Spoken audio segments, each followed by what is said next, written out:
Hello കൂട്ടുകാരെ, എല്ലാവർക്കും നമസ്കാരം. അപ്പം ഞാൻ ചായയൊക്കെ കുടിച്ച് പിന്നെ ഉച്ചക്കത്തെ ചോറിൻ്റെ പരിപാടി ആക്കാനുള്ള തയ്യാറെടുപ്പിലാണ് കേട്ടോ. അപ്പോൾ ചോറിന് ഞാൻ വെക്കുന്നത് മീൻ കറി, മീൻ പൊരിച്ചത്, അതൊക്കെയാണ് ചെയ്യുന്നത്. അപ്പോൾ എല്ലാവരും ചായ കുടിച്ചെന്ന് വിചാരിക്കുന്നു. എല്ലാവർക്കും എന്താണ് പലഹാരമൊക്കെ ആക്കിയിട്ടുള്ളത് ഒന്ന് മെൻഷൻ ചെയ്യട്ടോ. ഞാൻ ദോശയും ചമ്മന്തിയാണ് ഉണ്ടാക്കിയത്. പിന്നെ വേറെന്തൊക്കെയുണ്ട് വിശേഷം? ഇനിയിപ്പം ചോറിൻ്റെ പരിപാടി നോക്കണം. അത് കഴിഞ്ഞിട്ട് പിന്നെ മീൻ മുറിക്കണം, പിന്നെ മീൻ വെക്കാനുള്ള പരിപാടി നോക്കണം.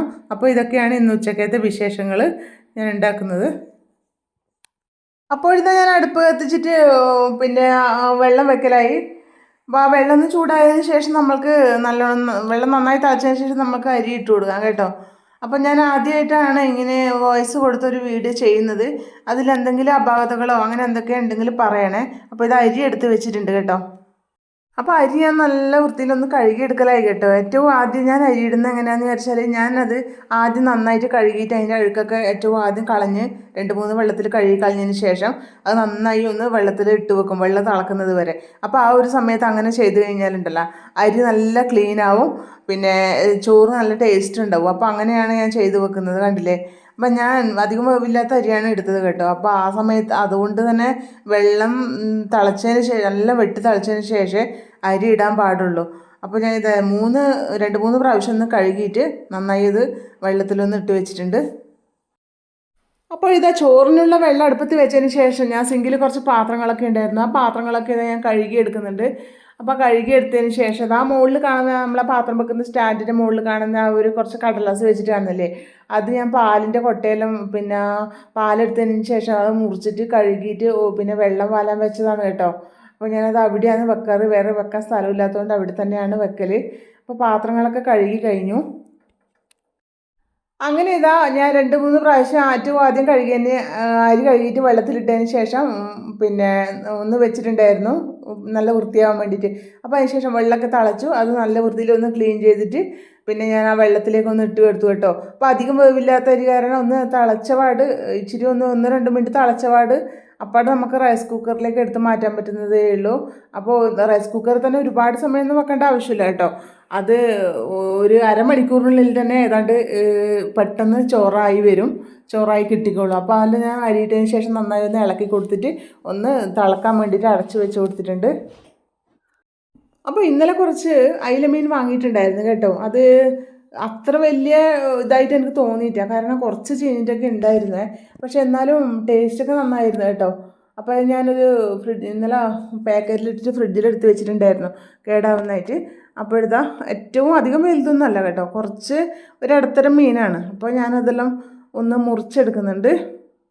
അപ്പോൾ അതിൻ്റെ കണ്ണെല്ലാം ഒന്ന് പിന്നെന്തോ ഏതോ ഒരു മീൻ വന്ന് കൊത്തിയതാണെന്ന് തോന്നുന്നു, കണ്ണെല്ലാം തോട്ടയാക്കിയിട്ടുണ്ടായിരുന്നു.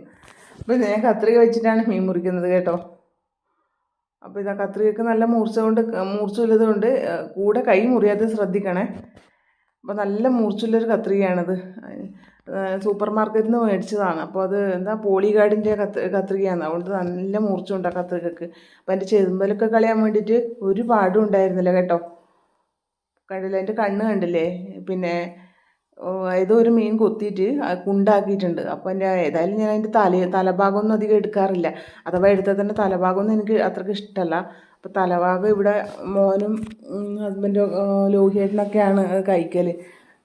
തല നല്ല ടേസ്റ്റുള്ളൊരു ഭാഗം തന്നെയാണ്, പക്ഷെ എന്തോ എനിക്കത് ഇഷ്ടമല്ല. അപ്പോൾ മീനെല്ലാം നല്ല വൃത്തിയിൽ അതിൻ്റെ പുറം ഭാഗമൊക്കെ കളഞ്ഞിട്ടുണ്ട്. അതിൻ്റെ ഇണറുണ്ട്, അതിലേറെ ഭാഗത്തുള്ള ഇണർ ഞാൻ എടുക്കാറില്ല, എന്താ അതെനിക്ക് അത്രയ്ക്ക് ഒരു നല്ലതായിട്ട് തോന്നിയില്ല.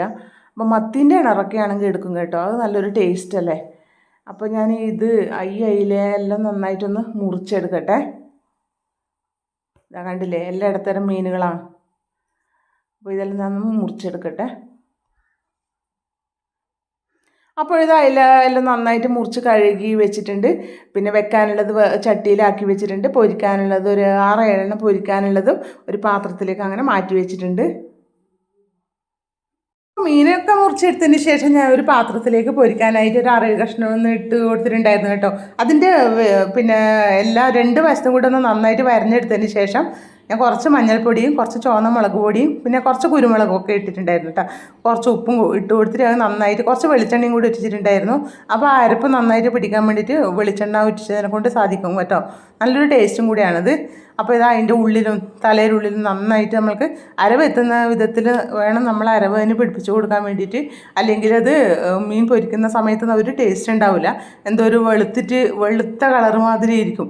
അപ്പോൾ അതിൻ്റെ എല്ലാ ഭാഗത്തും 2 വശത്തും ഞാൻ നന്നായിട്ട് അരപ്പൊക്കെ പിടിപ്പിച്ചെടുത്തിട്ടുണ്ട് കേട്ടോ. അപ്പോൾ ഇത് നമ്മൾക്കിനി കുറച്ച് സമയം ഒന്ന് റെസ്റ്റ് ചെയ്യാൻ വെക്കണം, അതിൻ്റെ അരവെല്ലാം പിടിക്കാൻ വേണ്ടിയിട്ട്. ഇച്ചിരി നാരങ്ങ നീര് ഊറ്റിച്ചിട്ടുണ്ടായിരുന്നു കേട്ടോ, ഞാൻ കാണിക്കാൻ വിട്ടുപോയതാണേ. അപ്പോൾ അത് അരവൊക്കെ പിടിപ്പിച്ചിട്ട് സെറ്റാക്കി വെച്ചിട്ടുണ്ട്. അപ്പോൾ മീൻ വെക്കാനായി ഞാൻ അടുപ്പത്ത് പിന്നെ ഒരു മൺചട്ടിയാണ് എടുത്തത്. ആ മൺചട്ടിയിലേക്ക് ആ മീനിൻ്റെ കഷ്ണം ഇട്ട് കൊടുത്തിട്ട് അതിൽ തക്കാളിയും പിന്നെ പച്ചമുളകും ഇഞ്ചിയും പിന്നെ ഒരു കഷ്ണം വെളുത്തുള്ളിയൊക്കെ ചതച്ചത് ഞാൻ ഇട്ട് കൊടുത്തിട്ടുണ്ട് കേട്ടോ. അപ്പോൾ ഞാൻ തേങ്ങ അരച്ചത് മഞ്ഞൾപ്പൊടിയും പറങ്കിപ്പൊടിയും പിന്നെ എല്ലാം കൂട്ടിയിട്ടാണ്. ഒരു കഷ്ണം വെളുത്തുള്ളിയും പിന്നെ കുറച്ച് ജീരകമൊക്കെ ഇട്ട് തേങ്ങ നല്ല പേസ്റ്റ് പരുവത്തിൽ അരച്ചെടുത്തിട്ട് ഞാൻ അതിലേക്കൊന്ന് ഒഴിച്ച് കൊടുത്തിട്ടുണ്ട്. അപ്പോൾ മാങ്ങ ഇട്ട് വെക്കാനാണ് കേട്ടോ വിചാരിച്ചത്. അപ്പോൾ മാങ്ങ കിട്ടാത്തതുകൊണ്ട് പിന്നെ എന്തായാലും എനിക്ക് പുളിയിട്ട് വെച്ചല്ലേ പറ്റൂ. അപ്പോൾ കുറച്ച് പുളിയൊക്കെ എടുത്ത് ചൂടുവെള്ളത്തിലൊന്ന് കുറുത്ത് വെച്ചിട്ടുണ്ടായിരുന്നു. അപ്പോൾ അതൊക്കെ അതിൻ്റെ ജ്യൂസ് എടുത്തിട്ട് ഞാൻ കറിയിലേക്കെല്ലാം ഒഴിച്ച് കൊടുത്തിട്ടുണ്ട്. അപ്പോൾ പാകത്തിനൊക്കെ വെള്ളം ഒഴിച്ച് ഉപ്പൊക്കെ ഇട്ട് കൊടുത്തിട്ട് അത് വെച്ചിട്ടുണ്ട്. അപ്പോൾ മീൻ കറിയൊക്കെ നല്ല പോലെ ഒന്ന് തിളക്കുന്നുണ്ട് കേട്ടോ. അപ്പോൾ അതായിട്ട് ആ പാത്രം നന്നായിട്ട് പതച്ച് പോകുന്നുണ്ട്. അടച്ച് വെക്കരുത് കേട്ടോ, അടച്ച് വെച്ചാൽ എല്ലാം പതച്ച് പുറത്തേക്ക് മറിയും. അപ്പോൾ മീൻ കറിയൊക്കെ തിളച്ച് സെറ്റായിട്ടുണ്ട്. അപ്പോൾ ഇതാ മീനൊക്കെ നന്നായി തിളച്ചതിന് ശേഷം വാങ്ങി വെച്ചതിന് ശേഷം ഞാൻ അതേ സമയം തന്നെ ഞാൻ പാൻ എടുത്ത് അടുപ്പത്ത് വെച്ചിട്ടുണ്ടായിരുന്നു കേട്ടോ.